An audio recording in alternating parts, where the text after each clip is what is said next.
So one of the most important part of the question paper is these information skills.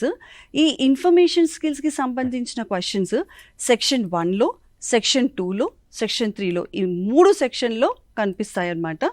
So first section 1లో ఒక graph ఇస్తారు లేదా ఒక table ఇస్తారు, దాని కింద 2 క్వశ్చన్స్ ఇస్తారు, దానికి మనం ఆన్సర్ రాస్తే సరిపోతుంది. But coming to section 2 and section 3, they will ask observe the given graph and analyse it. ఇప్పుడు మీకు మీ స్క్రీన్ పైన కనిపిస్తుంది, ఒక టేబుల్ కనిపిస్తుంది, మీరు అన్ని లెసన్స్ కంప్లీట్గా చేశారు. సో హియర్ మనకి ద మోస్ట్ ఇంపార్టెంట్ థింగ్ ఏంటంటే, మనకి ఏవైతే టెక్స్ట్ బుక్లో ఉన్న టేబుల్స్, గ్రాఫ్స్ అవే అడుగుతారు, బయటవి ఏవి అడగరు.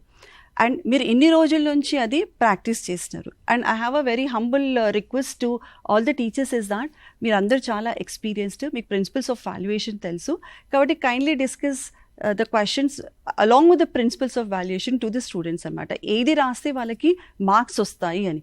సో దట్ ఎవరైతే కనుక మనము 10 on 10 కిడ్స్ని ప్రిపేర్ చేపిస్తున్నామో వాళ్ళకి ఒక మంచి అవగాహన కలుగుతుంది. నేను ఏ పాయింట్ మిస్ అయ్యాను, బిఫోర్ సబ్మిషన్ వాళ్ళు చెక్ చేసుకుంటే ఒకవేళ మిస్ అయితే కనుక వాళ్ళు రాస్తారు. సో మీరు ఎప్పుడు టీచర్స్ ప్రిన్సిపల్స్ ఆఫ్ వాల్యుయేషన్ దృష్టిలో పెట్టుకొని కూడా మీరు క్వశ్చన్ పేపర్స్ వాళ్ళు రాసిన తర్వాత మీరు కరెక్షన్స్ చేయండి ఆన్సర్ షీట్స్.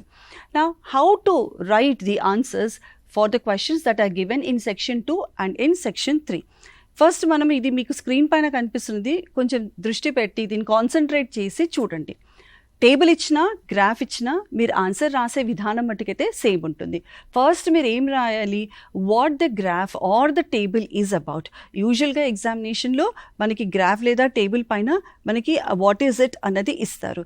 సో దాన్ని చూసి మనం ఈజీగా students can write it. And then you have the data in the table or in the graph.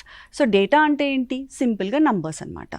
So aa numbers ni you need to observe whether the data is it changing or is it the same. Aa numbers అనేవి change అవుతున్నాయా లేదా same గా ఉన్నాయా అని observe చేయాలి.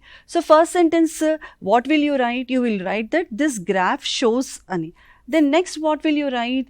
You will be writing whether is there any change in the graph. ఏ ఇయర్లో కానీ ఎక్కువ ఉంది, ఏ ఇయర్లో తక్కువ ఉంది అన్నది రాస్తారు. లేదా డేటా ఇస్ కన్సిస్టెంట్ అంటే దెర్ ఇస్ నో చేంజ్ అంటే దెర్ ఇస్ నో చేంజ్ అన్నది రాస్తారు. సో ఇంతవరకు రాస్తే ఎన్ని మార్క్స్ వస్తాయి అంటే మనకి ఒకవేళ సెక్షన్ 2లో అయితే కనుక దానికి 1 మార్క్ అన్నది వస్తుంది. Then we move on to the most important part of the answer, that is the analysis. అంటే ఇంతకుముందు మనం ఏం రాసినాము, పైన డేటా ఎక్కడ ఇంక్రీజ్ అవుతుంది లేదా తగ్గుతుంది అని.